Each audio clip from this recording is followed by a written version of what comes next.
अस्सलाम वालेकुम जी फ्रेंड्स। आज का जो हमारा टॉपिक है वह स्टोक्स थ्योरम। ओके, हम लोगों ने ये सीरीज स्टार्ट की हुई है बीएससी या बीएससी लेवल की। उसमें आज का जो हमारा टॉपिक है वो लेक्चर नंबर 4 का बी पार्ट है, स्टोक्स थ्योरम। तो आइए स्टार्ट करते हैं। बिस्मिल्लाहिर्रहमानिर्रहीम, सल्लल्लाहु अला मुहम्मद सल्लल्लाहु अलैहि व आलिहि वसल्लम। स्टोक्स थ्योरम, लास्ट वीडियो में हमने डाइवर्जेंस थ्योरम पर बात कर ली थी।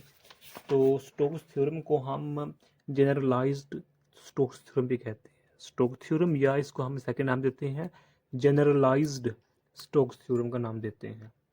ओके, तो आइए सबसे पहले इसकी जो डेफिनेशन है वो देखते हैं, नोट्स में बने हुए हैं। तो ये देखिएगा, ये देखें स्टोक्स थ्योरम। पहले ये डायग्राम देखें कि हमारे पास क्या है, एक क्लोज सरफेस है। क्या है? Close surface, A B C D close surface है।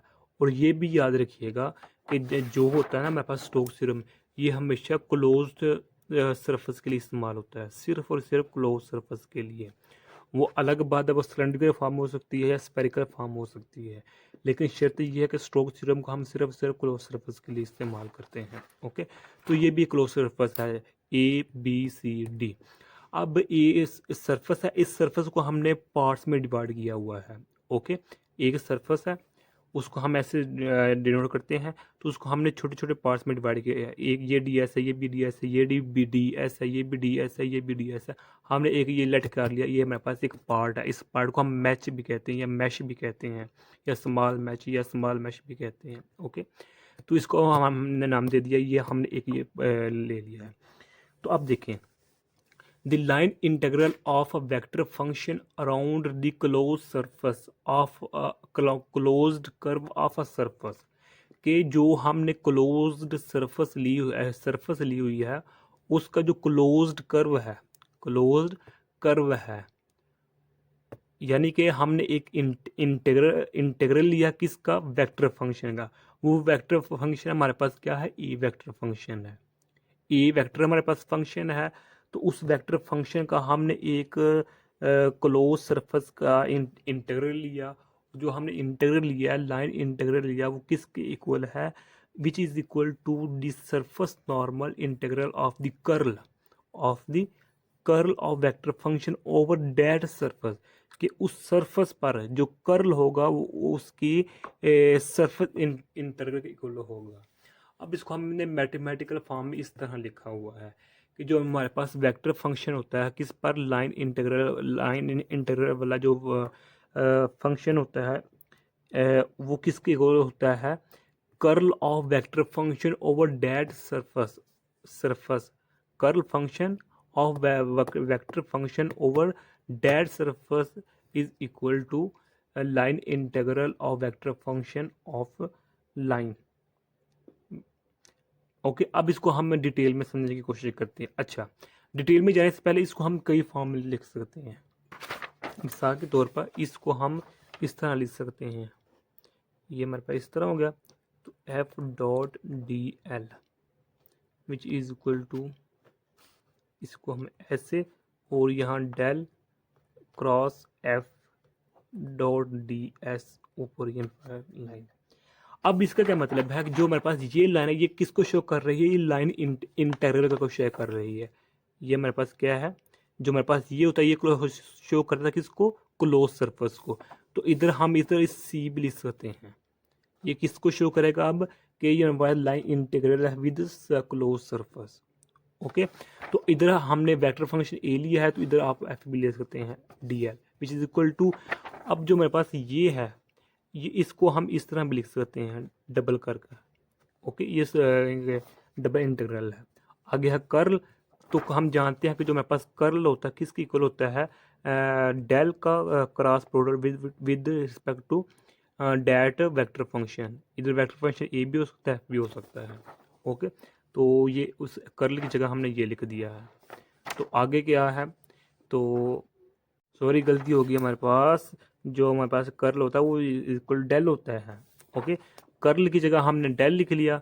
तो इसका जो क्रॉस प्रोडक्ट है with respect to vector function A या वेक्टर फंक्शन हम एफ भी ले सकते हैं।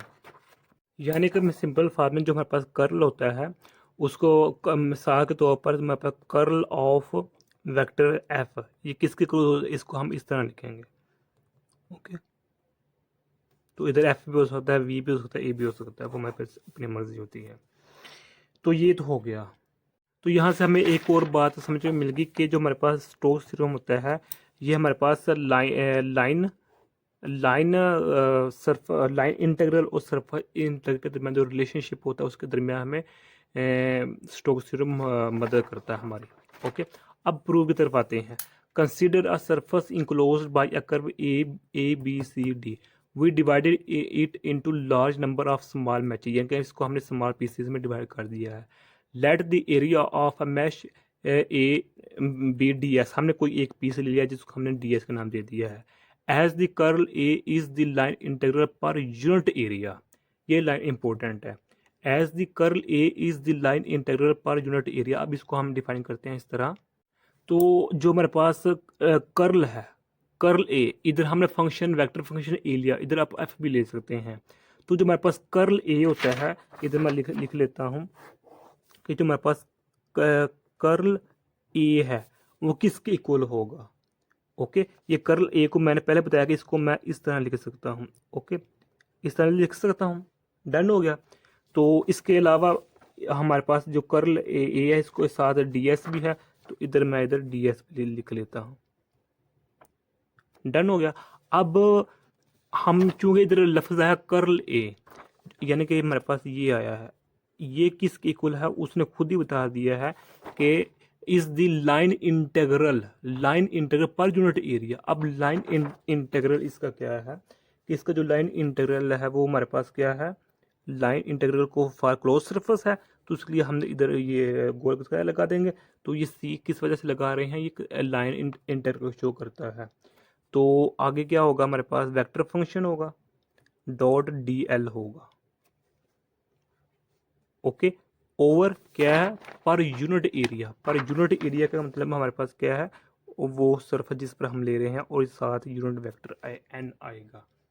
ये है इस स्टेटमेंट का मतलब, curl as the curl of vector function A is equal to the line integral per unit area. ये है इसका मतलब कि किसी भी हम वेक्टर फंक्शन का जब हम लेते हैं, कर लेते हैं, तो उसको हम इस तरह लिख सकते हैं। ओके, ये हमारे पास क्या, लाइन इंटीग्रल ओवर पर यूनिट एरिया।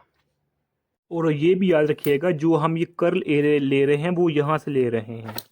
मैं इधर यानी कि अगेन लिख देता हूँ कि ये देखिए हमारे पास क्या है कि हमारे पास लाइन इंटीग्रल एफ डॉट, इधर मैं ए लेता हूँ, A dot D L which is equal to surface integral, तो vector curl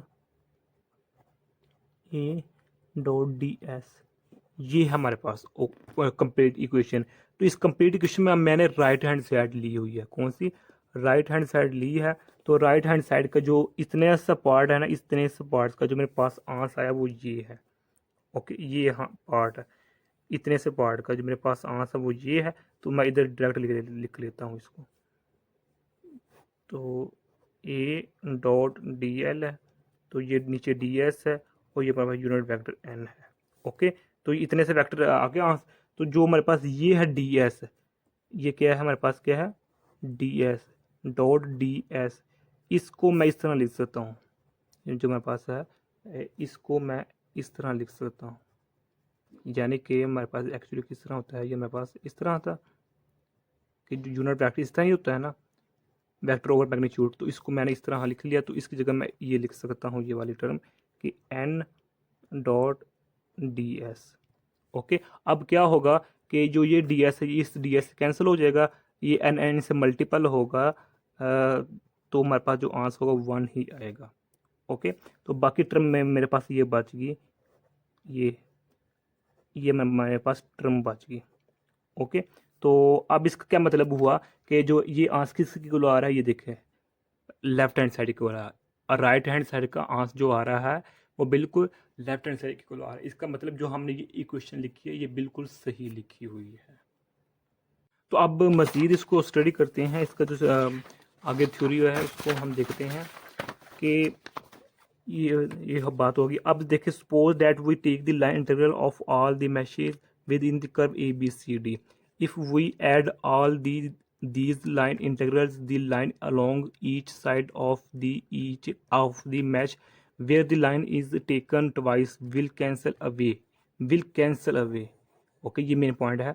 and we are left with the line integral only along the curve ABCD cancel, ये दो main point है इसमें कि पहला क्या है कैंसल अवे कैंसल और दूसरा क्या है along the curve AB, hence the line integral taken over the curve ABCD and अच्छा इसको हम देखते हैं।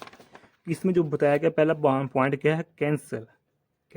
अब इसका क्या मतलब है कि जो हमारे पास सरफेस है इधर देखते हैं, हम पहले सरफेस को देखते हैं कि हमारे पास ये देख सरफेस है। तो अब यहाँ जो हमारे पास इसको हमने एक DS लिया हुआ है ओके, इसमें से हमने एक DS लिया हुआ है। तो जो मेरे पास DS है इसका जो लाइन इंटीग्रल होगा, क्योंकि हमने पीछे लेक्चर में स्टडी किया हुआ है, ये देखें तो जो लाइन इंटीग्रल होता है इसकी कोई ना कोई डायरेक्शन होती है। तो चूंकि इधर हमने क्लोज सरफेस लिया हुआ है तो इस केस में इधर डायरेक्शन इसकी स्पेसिफिक इस तरह होगी ओके, इसकी।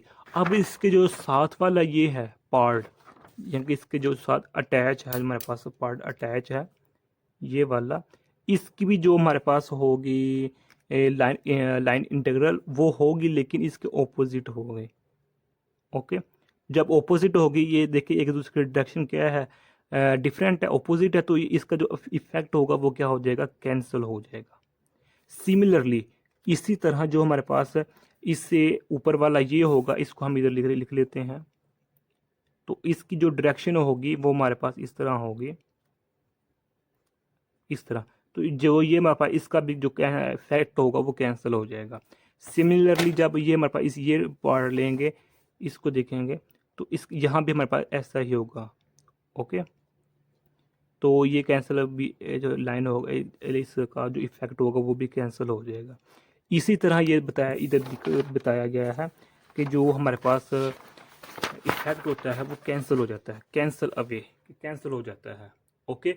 जो तो फिर बाकी रह क्या जाता है and we are left with the line integral along the curve ABCD। तो अब जो हमारे पास कर्व ABCD रह जाती है, यानी कि ABCD जो वाली ये वाला आउटसाइड वाली लाइन कर्व ला जाती है, इसके लाइन जो हमारे पास लाइन इंटीग्रल होगा वो किसके इक्वल होगा, वो इसके इक्वल होगा ओके। तो यही बात उधर बताई गई है। तो आप देखें यही हमारे पास टर्म बताएगी कि जो लाइन इंटीग्रल है वो किसकी इक्वल है, line integral of vector function okay, किसकी इक्वल है surface integral with curl of that vector function. This is called Stokes theorem. This theorem enables us to transform line integral into surface integral and vice versa. जिस तरह मैंने पहले बता दिया कि ये हमारे पास लाइन इंटीग्रल और सरफेस इंटीग्रल के को ट्रांसफर में मदद करता है, जबकि जो हमारा डाइवर्जेंस थ्योरम होता है वो हमारे पास सरफेस और थ्योरम के दरमियान रिलेशनशिप को बताता है। तो यही आज का मेरा सा टॉपिक था।